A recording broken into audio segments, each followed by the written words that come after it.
Solution. Sportsline.com caters to the male psyche with news, chat, and an online store. We'll talk with founder Michael Levy.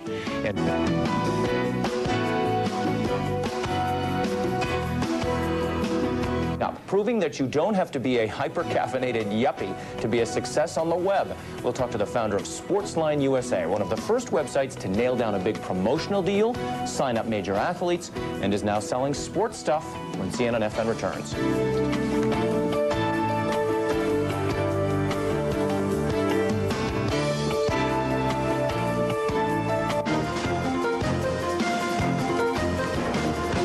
In internet years, it was eons ago. That is, in 1994, Mike Levy was scouting for money.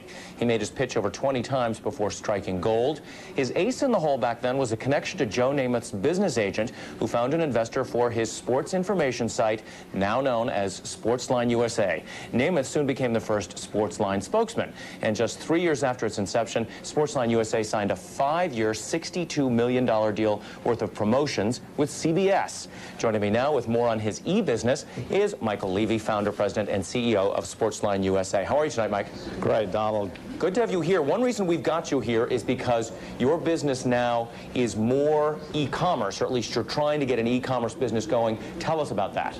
Well, we sell a lot of product on our service, and we've targeted the impulse buyer. For example, if you were watching our Super Bowl coverage on Sportsline, at the end of the Super Bowl, you could buy official Super Bowl merchandise. Or if you were watching the Daytona 500, we would be plugging NASCAR product. So that really works, though. It's because you've got people hooked or excited about a particular event. Sure. People come to our site for news and information and scores, and they really are not thinking about shopping, but when they see something they like, they tend to buy it. All right. I know you're hooked up to a computer. You're about 50 feet away from me, but you're over there because you're next to your own website. Show us around the website and take us to the store section, and we'll get to see what you've got there, because you have some advantages over another sports website because you have some major athletes signed up, so all of their memorabilia, Wayne Gretzky, Michael Jordan, and others, are all to be found on Sportsline, right? Yeah, we've got a lot of it, that's for sure. I'll just take you first to our world sports area, because we have some exciting merchandise for sale related to the Cricket World Cup, which is just starting.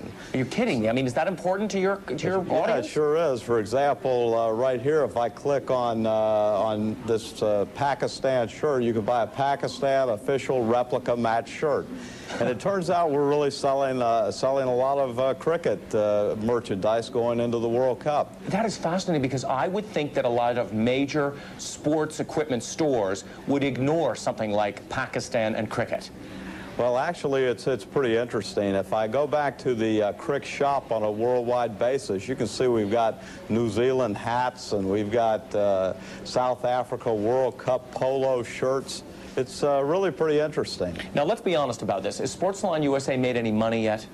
Well, we're generating a lot of revenue. Last year, our revenues were over $30 million, up from $12 million the year before and $3 million the year before that. But you spent more than you sold. Yeah, that's right. But our margins in the first quarter this year, our gross margins were better than 50% on revenues of $11 million in the quarter. Well, what I'm getting at, though, is that the ad-based revenue model, which you've been working off of more or less, is it enough for you to actually turn a profit, or is e-commerce, is that going to be the way that you guys start making money? Well, we think actually long term, once we pass $100 million in revenue, which isn't that far down the road, our margins get us to profitability, and we'll do that through a combination of advertising, e-commerce, and actually membership services. Let's show a membership. Let's talk about membership services, but I want to show everyone the performance of the stock price, which, like a lot of e-commerce or internet-based businesses, has been somewhat volatile.